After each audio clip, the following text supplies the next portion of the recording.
Buona cena da Zenzero e Limone, pure stasera si mangia leggero e genuino. Sono le ore 20, effettivamente mi mangio un pezzo di pane, effettivamente con un'insalata veramente di citrioli, veramente, effettivamente. Già c'è olio, pepe e sale, leggerissimo.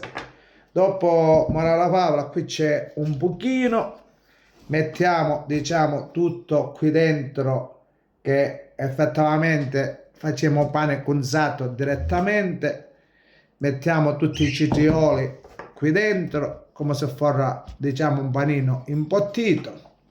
Morale della favola, è un pane veramente che il mondo sconosce. Tagliate e ammirate picciotti, tagliate e ammirate, per tutto il rispetto, guardate, è un pane veramente che il mondo sconosce. Ora vi faccio vedere che c'è un primo mozzicone, bene bello imbottito, e vi faccio vedere